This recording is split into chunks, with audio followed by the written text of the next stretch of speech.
Beyond pearls is her worth. Her husband's heartfelt trust is in her, and he shall lack for nothing. She bestows good upon him and never harm all the days of her life.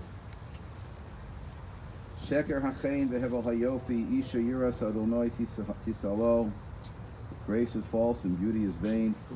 A woman in awe of God, she shall be praised. Snula mipri yodeha, ihalelu bashar maseha. Give her the fruits of her hand, and let her deeds praise her in the gathering places. We are here this afternoon to pay our kavod achron, our last respects, for a very special woman, Edith Isaacs, Malka Bas Gedalia of blessed memory. Truly, for the Isaacs family, it's the end of an era. Edith was a devoted wife, mother, grandmother, and great-grandmother who took much pride in her beautiful family. Born in Vienna, lived as a child through the Holocaust, came to America, was married for 66 years to her dear husband Harold, who passed away not that long ago. My own observations is that really, to some extent, after her husband's death, she sort of went downhill. Wasn't well, was back and forth with Menor Park. Ultimately, they had to put her in there. Her life was not the same without her dear husband. She raised 3 daughters, Deborah, Ruth, Judith, lots and lots of friends. Very sweet, kindly person.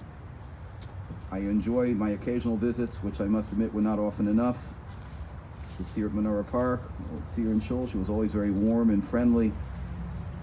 She enjoyed coming to Shul when she could. But truly, her greatest joy was her family. She loved to volunteer for a while. She volunteered years ago for Menorah Park and other places in the community. But her greatest love was her family, who cherished her and really loved her so much as she loved them. I was thinking, we're familiar with the verse, V'ahavta l'reacha kamocha, a verse we always talk about, you should love your friend like yourself. I think it's Rav Hutner Zatzal who once commented on this, and he said that's the goal. The goal is to be loved by others as you would want to love others, or others should love you. That was really her kind of life. Really just a sweet, unassuming, as we like to say in the rabbinic world, low maintenance kind of person. Didn't take much. She was happy with what she had. She didn't demand much. She didn't complain much. She was happy. Even I can remember on some visits to Menorah Park when she really wasn't feeling well, but she always seemed to have this upper thing about herself, talking positively, looking forward to coming out, looking forward to coming to Shul, looking forward to this, looking forward to that. She had a very positive outlook towards life. Again, I think since her husband's passing, her outlook didn't change, but her will for living had diminished so much to an ultimate point where, unfortunately, we're here today. I'd like to turn the floor over so we can hear some thoughts from her very dear family. Deborah will share a few words, and then Micha to share a few thoughts with us this afternoon. Oh, good. Okay. By all means. Deborah, want to go first?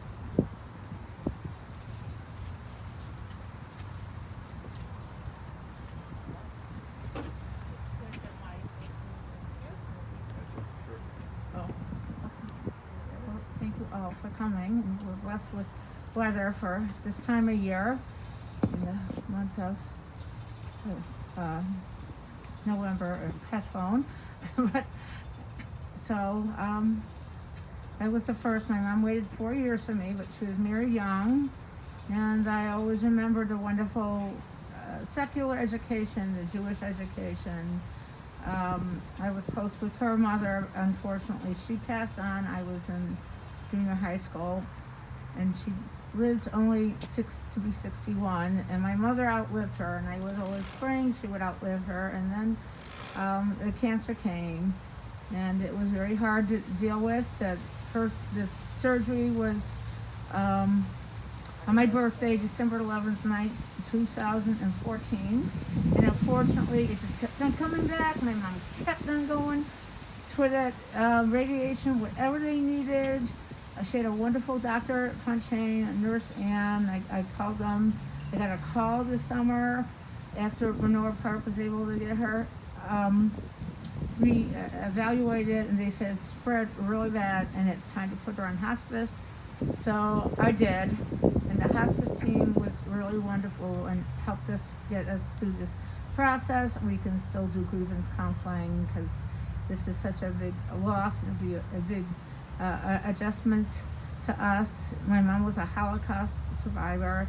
She didn't tell the story till 1984, right before she was blessed being a grandmother. I did it for a report for school, so everything worked out, for the best. And she gave me that education. Sue's mother had extra money she got, and I was older. I knew I had to get the college degree, and I did, and it really made my life be more independent person. And she was a wonderful mother-in-law to my husband, and a great grandmother to my two children, and helped out even with our foster placement. And she was always there, and I would always call her every day. So twice a day.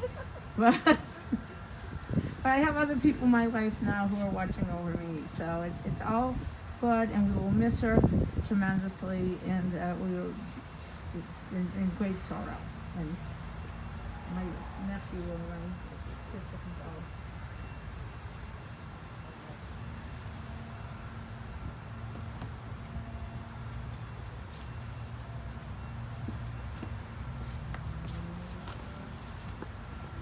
I hope everybody could hear me okay with the mask and everything. So it was exactly 4 months ago today to this day, on Sunday, July 5th, 2020, that many of us were at this exact spot giving our final tribute to my father, the late Harold Isaac.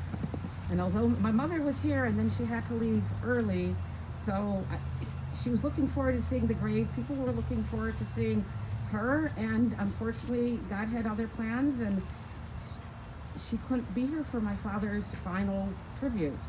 But now today we are all here for her tribute. And just to give a few words about my mother, maybe echoing what the rabbi and Debbie said, and maybe what Micha will say, was that she was consistent, she was compassionate, and she was loyal. Whatever she did, she wanted to see it through the end. She was loyal to her friends. Her first and longest time friend we just lost recently, about 2 months ago. They went through the Holocaust together, and they stay, except for a pause of maybe 4 or 5 years, they always stayed in touch. And everybody would, when Debbie made a Shiva call on Zoom, her daughter was telling people that her mother met in 1941, and they were just so amazed that somebody could have a friendship for so long. But that's how my mother was. She was always loyal to her family, loyal to her friends. And I want to give a big thank you to Erica Gold, who invited my mother 18 years ago to go to the Child Survivor Conference in second generation in Detroit. For a long time, my mother didn't want to say that she was a survivor, yet being part of the Child Survivor group with other people who were children of survivors really make her feel validated of what she went through. Because back many years ago, when people were coming out that they were survivors in the early 60s and 70s and 80s in Cleveland, they all had numbers. But my mother did not have a number, thank God. So she did feel validated, but this group really helped her feel validate who she was, and it helped me, and I think my sisters, become more vocal and active in child survivor groups. And she had many second leases on life. She always gave people the benefit of the doubt. She loved to knit, and I think one reason why she liked to knit, that she was binding, and it was an opportunity for her to give to friends. She always had projects that she was giving to charity, and she always wanted to learn more and do more. And about 5 years ago on the Child Survivor group, from somebody whose survivor mother was very sick, I started at the Helen group. I'm not one to toot my own horn, but just I want to leave with these words that somebody wrote to me last night. Ruth, your dear mother knows that you're all, what you've been doing all along for the children of Holocaust Survivor Group and all of the survivors who need the refuos. Even though she did not make it, in merit of our Tehillim, may Hashem continue to hear our tefillos. May your dear mother be a Malitz Yosher, and in Yiddish they say a Gute Beter. To you, your whole family, and all of Klal Yisrael. May your mother's neshama have the highest aliyos in Shemayim. Thank you very much for participating.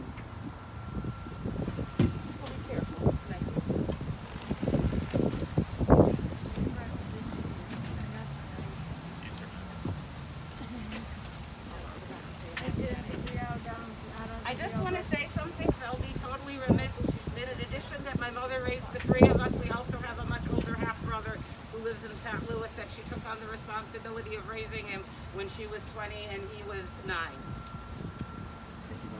You're welcome. I'm sorry, man. No problem. Bershus the Rav, Bershus Avi Mali. It's a very emotional time. I was very, very close to my grandmother. We learned in Berkowitz-Kumin-Bookatz that we say who is a wealthy person, and it reminds me of a story that happened and we say the wealthy person is someone who is happy with their lot, with what they have, what Hashem gives them. And I would definitely say that my grandmother was my mentor and my teacher in this teaching of Chazal.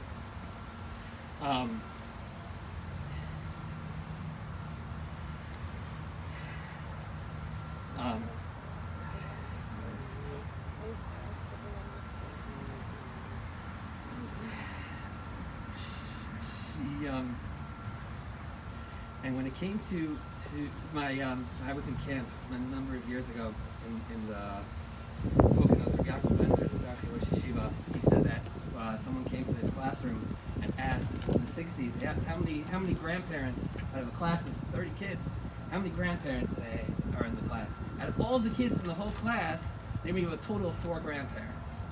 And I was blessed that until 3 years ago I had 3 grandparents. Now I don't have any.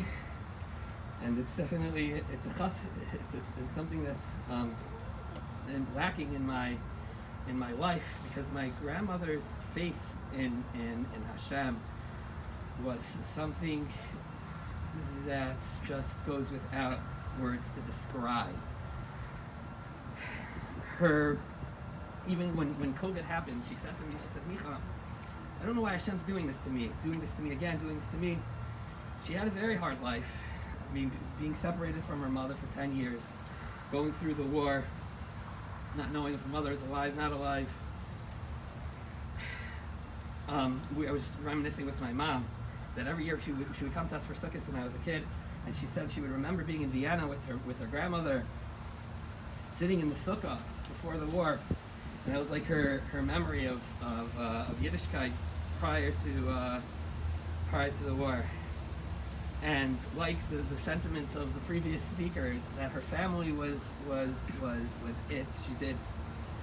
She did everything. And I was telling this to my mom last week about how whenever I would get in a disagreement with my parents or anything like that, I always think, if I could just get a hold of $45 and take a Greyhound to Cleveland, in Cleveland I'm not going to have a problem, because Grandma will do whatever.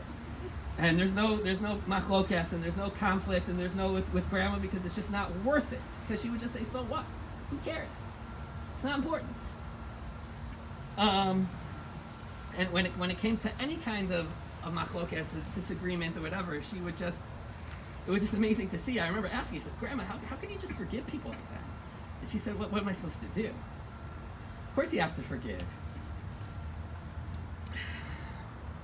A year and a half ago, when Moshe was getting married, so she fell shortly before, and she schlepped herself to Florida, and everyone's like, how could she schlep herself to Florida? She could barely walk. She came to my other grandmother's Kamas Mitzvah and stone setting, and she could barely move. It was very hard for me to see her at that. But how can she not go to her grandson, who she helped raise, who she helped to be at his chasna? Was like, she couldn't miss that in the whole world. It was one of the most important things in the world. Whether she had to schlep herself there with all the remaining strength that she possibly had, that was just what she was. That for her family and her nachas and that was her revenge on Hitler. She just recently told us a story that she remembers being in a park with bombs coming down, seeing her family being died in front of her very eyes, and she never talked to us about that until very recent. And her, like Nakama, her revenge on Hitler was her mishpacha, and she didn't even know how to read Hebrew. And when I was a young kid, she asked me. She was in her 60s, and I was 10, and she would say, "Micha, can you sit with me and teach me how to read?" And I even thought when I was like 13, 14, the shul gave me a stone chumash for my bar mitzvah, and I realized that my dad has 3 or 4 stone chumashim at home. I don't need to have a stone chumash at home. I'm going to bring it to Cleveland, and I'll have it grandma, and grandma could read the parsha every week in English. And she did for years and years and years. That was stone chumash probably was there until the end, and that was what helped her go. And she would read Torah portion. She would go to Rabbi Stahl's shiur for the last 25 years or so, and that was like the highlight of her week. When I would speak to her on Erev Shabbos, she would talk about Rabbi Stahl, Rabbi Nissenbaum, and their shiurim, and she would enjoy going to shul, to Young Israel. She loved it. She had a little chevra over there, and she enjoyed hearing the drushes. Rabbi Bernstein was always very warm towards her, and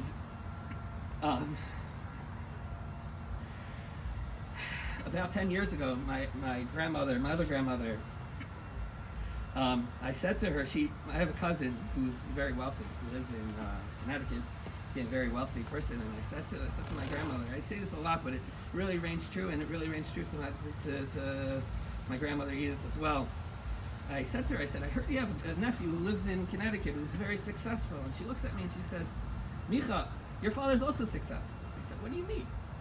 "This guy's a multimillionaire." She said, "Micha, to have 4 children following in his ways and being success and going in the way that that they were raised in," and she wasn't even a religious person, but she understood that going in the ways of the way that they were taught as children and not rebelling from that, that's a huge level of success, and that's something that my grandmother Edith also very much so machshived and cherished.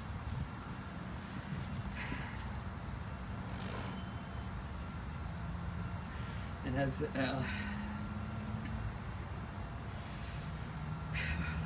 Baruch Hashem, she was like that to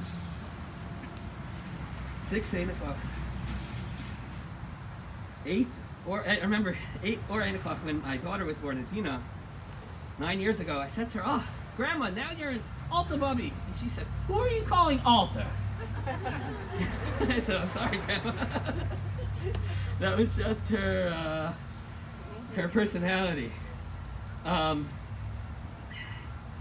my wife and I, we were just talking about how Grandpa, when she went up to Shemayim 2 days ago, was probably so happy to see her, and was probably making her knuckle and matzo ball soup, meatballs on Friday night, just piece of kugel in the middle, only for Grandpa, hot soup,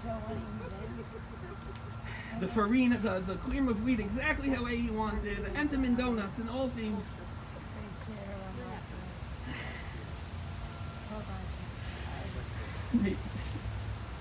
You should be a Melut Yosher, and it's good to be there, like my mother said, for our mishpacha, for our community, Cleveland, where she grew up both in Ruchnis and Gashmias, and she became closer to HaKadosh Baruch Hu in this very city, through her children, through her community, through her rabbis, and able to have a real connection to Hashem and to Borei Olam. And that rings true to all of her descendants that are following the ways of the way that we were taught in Hashem. And may we only have serious Yeshua's.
I kissed her on the forehead because I asked her if she has like any like the best for like her family like.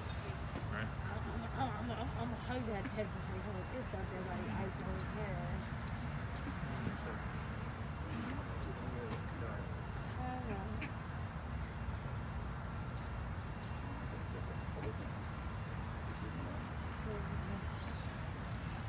Marsha, you know, you gotta get your beard, you know, like. No, everything that much for I kind of didn't want to say it. Did you see how much thicker it is? Kirk? Kirk, we're ready.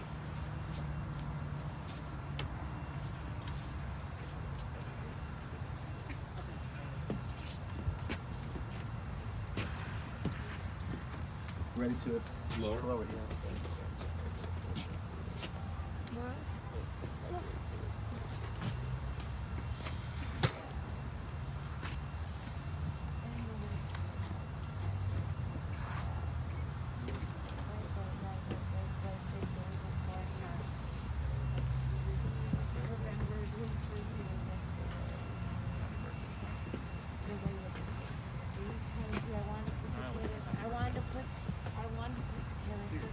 You mind if I release it when we're done? One second. He's looking I at know. us. You tell me. Yeah, it's more empty. Right? Yeah, these big shoes kind of small, you know, like when I knew that she was fine or anything, because I think she'd be like about my presence and everything, and I like just protected like my hand and I was caressing it. So I think she would have somewhat like besides being tired. Come this way quite a bit. But, you know, like it's definitely so, you know, like my at least like my favorite my girl, I was just like, I was a favorite, like I was.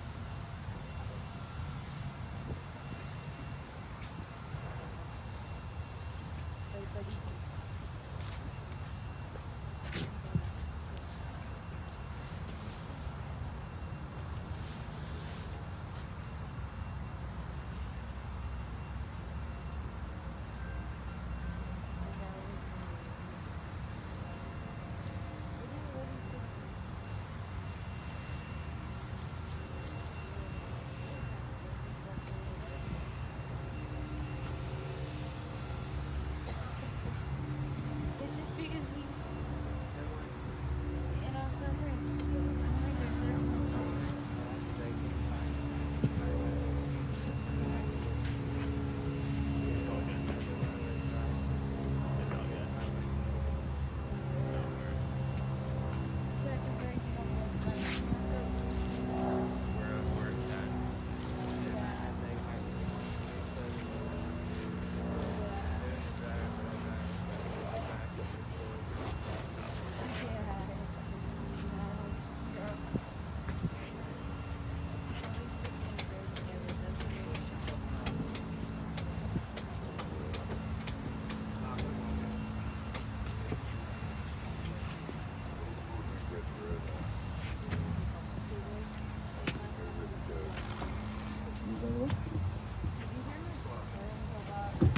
Coming this way, really.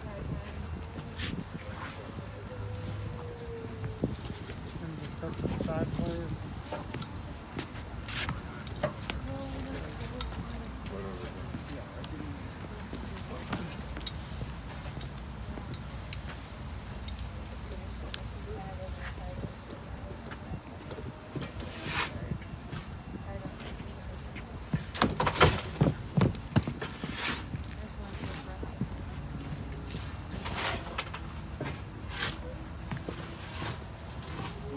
This is the problem with you right now.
him to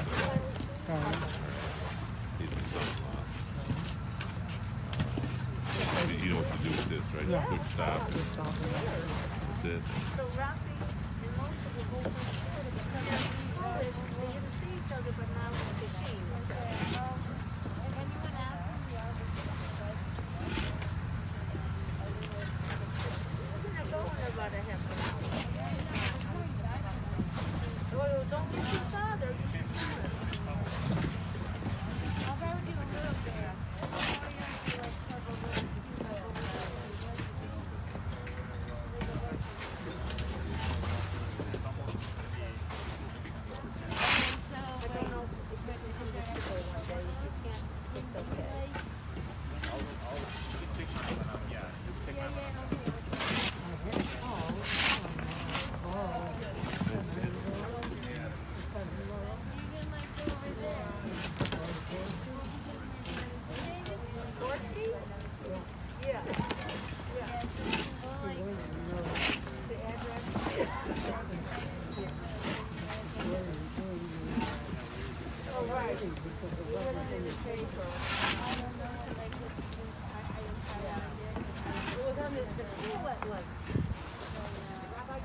I gave him the address. I know I did.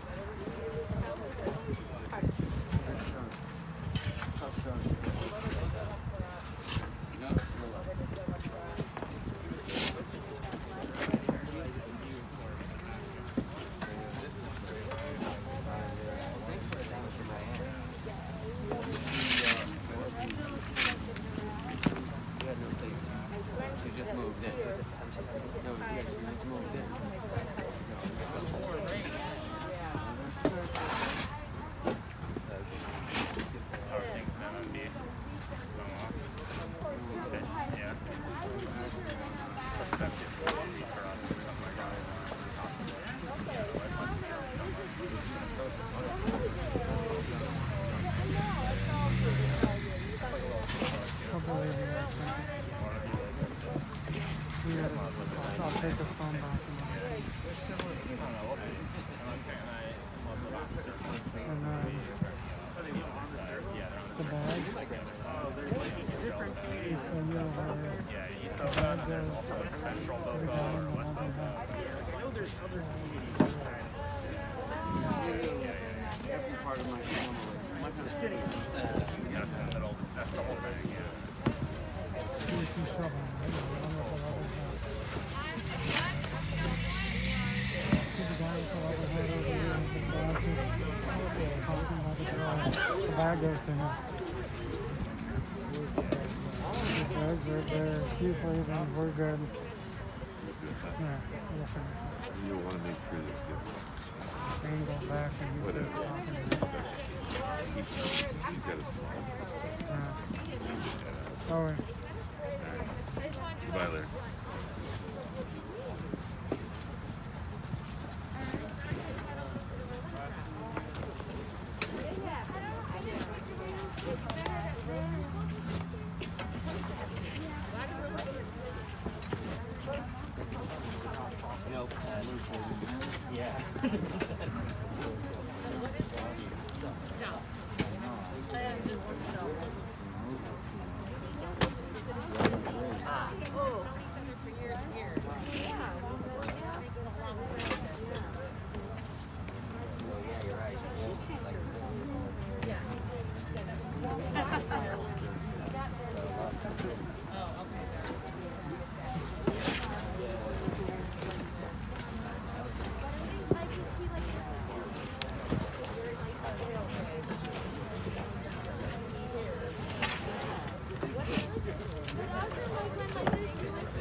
Hard for reform.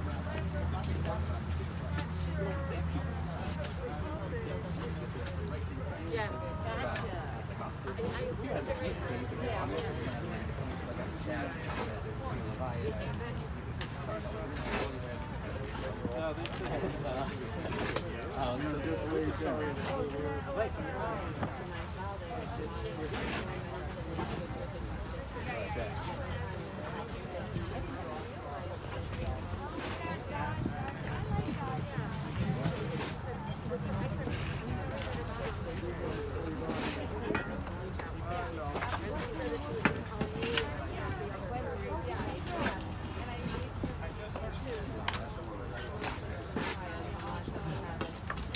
have those sheets on you? Oh yeah, You have those that I'm sheets not on you? worried about it. The sheets. Sheets. Don't forget you have them in your pocket. Yeah. Oh, yeah.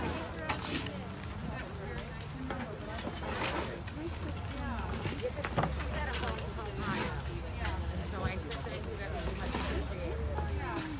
And then we waited until the morning to go on duty. I wanted to be there then.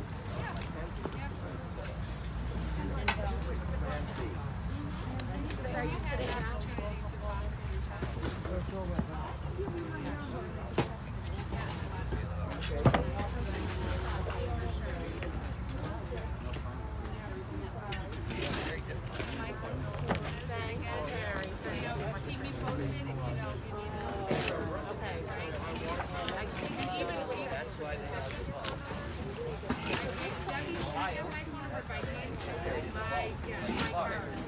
High water.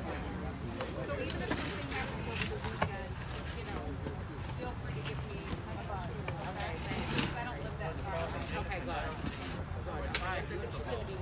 That's what she said. But not tonight, right? Tonight, are you going to be at home? And then you're going to Debbie for traveling. Are you sleeping at Debbie's? Okay. Until Sunday.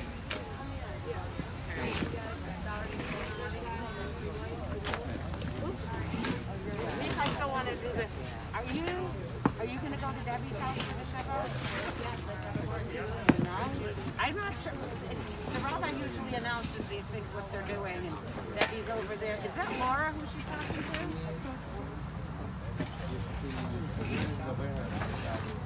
Are you allowed to go in and out, or you have to be quarantined when you get back? Are you allowed to go in and out of your building, or do you have to be quarantined when you come back? No. There's no more quarantine. So you can't go. Visitors can't go beyond the lobby. Okay. You can go out. Okay, good. I'm glad. Okay. You do that. I'm not allowed to go. Spend the night. That's okay. Because I'm here for my mother. So I can't. But I was here 3 weeks ago. Because I knew that I was here with my mom. Okay. Maybe one of the kids is walking there. Marcy, can you walk Uncle David to Bubby and Baby, please? Thank you. Right over there. They're against the fence. Thank you. I'm sorry, Marcy.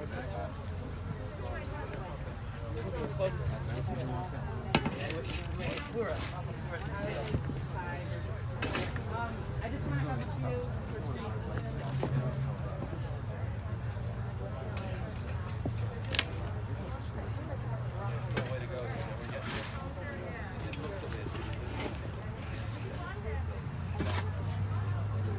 You okay? Yeah, wow. It's awesome. You're gonna shove it.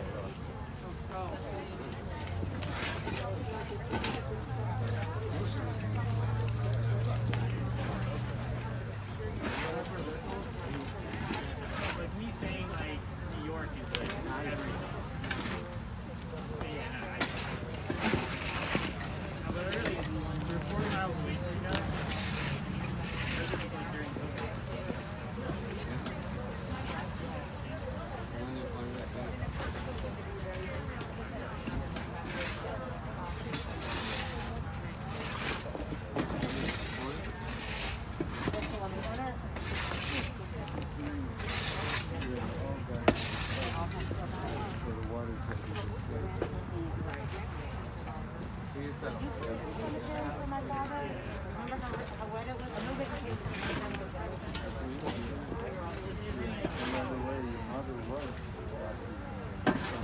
Yeah.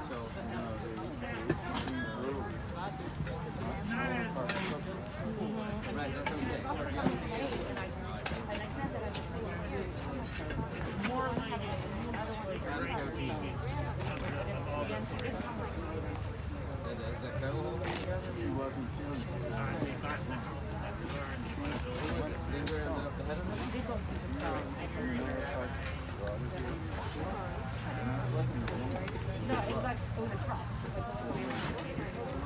First day was in there, and then we got into the office, and they tried to go together.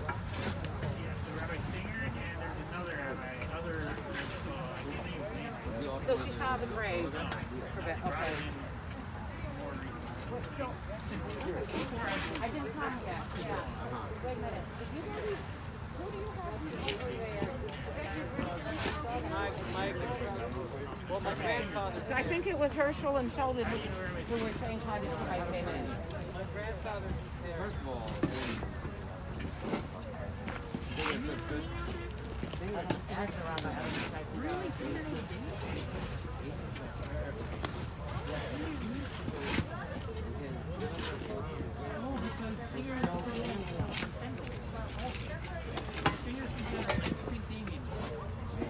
that's how I do it.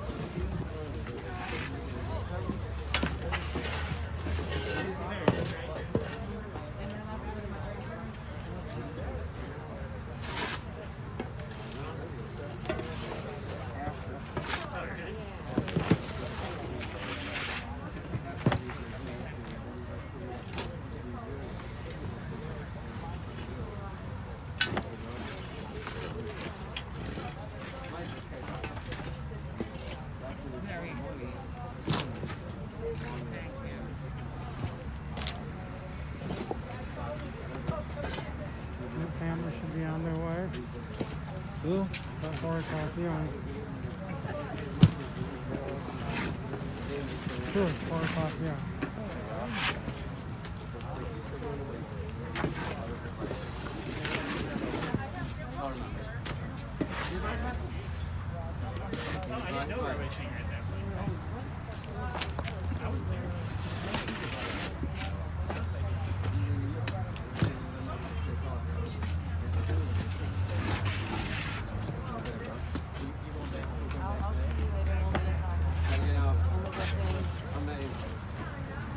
What's a bad point? At least I'm turning off.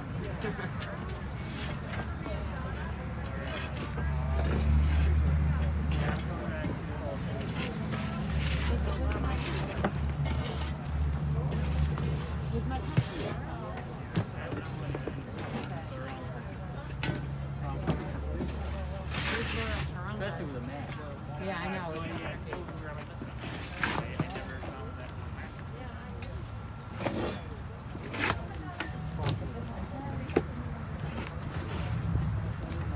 We're getting there.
job, guys. Keep it up.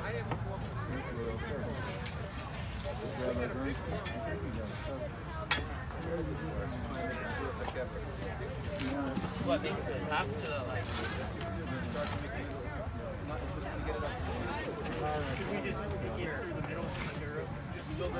Build it up. The more we fill, the more we're doing the mitzvah. This is more important than all the other stuff. Ursula, you want my shit? I can't do it.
Don't give up your day job.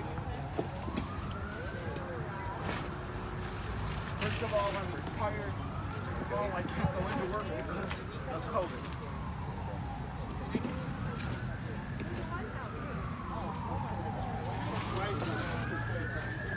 Huh?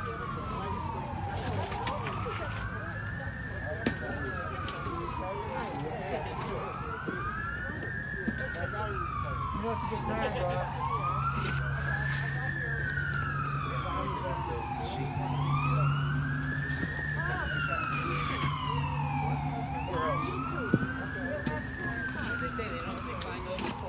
Deborah? Deborah? You always have to.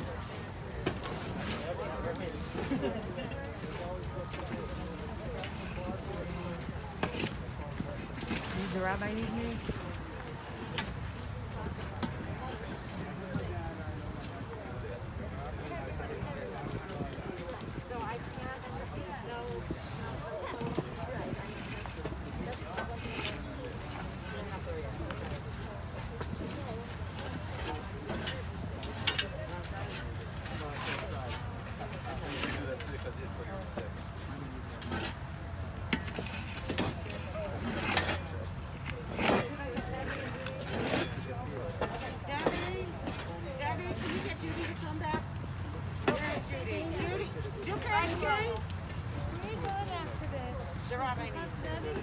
Well, we have to get our son.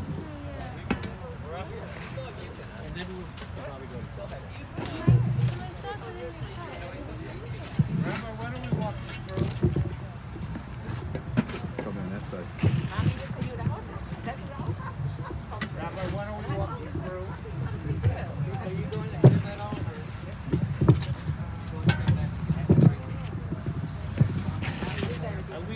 While they continue filling your grave, we're going to just say the prayer at Tziduk Adin Hatzur Tamim Palo, which you see on that sheet. This is what we accept upon ourselves Hashem's judgment at this time. As they continue, thank you guys for doing an unbelievable job. This is an unbelievable mitzvah. This is the main mitzvah that we're here for, to fill the grave. Hatzur tamim b'pa'olo ki chol drachav mishpat el emeno ve'eno vel tzadik v'yashar hu. Hatzur tamim b'chol po'al miyom ala matifol hashalat b'matzav b'mal mebes m'chaya meir shol ayohel. Hatzur tamim b'chol ma'aseh miyom ala lov ta'aseh ha'omer ve'oseh chesed chinam lanu sa'aseh v'zkusen echad ketzeh kshiva v'aseh. V'hatzik b'chol drachav hatzur tamim erech ha'payim alei rachamim chalnono chusno lavosu banim ki l'cho adon aslichos v'rachamim. Tzadik ha'toa adonai l'misol achayos asher b'yokdiot b'ikdon kol ruchos Khalil Achu Fanenu Limchos, V'yu Noy Necha Brachamim Avalenu Pikuchos, Kilacha Adon Arachamim Aslichos, Adam Imen Shana, Yiyah El Shalom Yichim Yisrael Lo Kilahoya Yiyah Baruch Dain Onet Ames Machaya, Baruch Hu Ki Emes Dino Mishotet Ato Beino Misholet Adam B'Cheshbeno B'Dino, V'Akol Lishma Yodoyo Yitenu, Yodanu Adonai Kitzedek Mishpatecha Titzdak V'Dovrecha Tzizka V'Shavtecha V'Ein Lahar Her Achar Midah Shavtecha.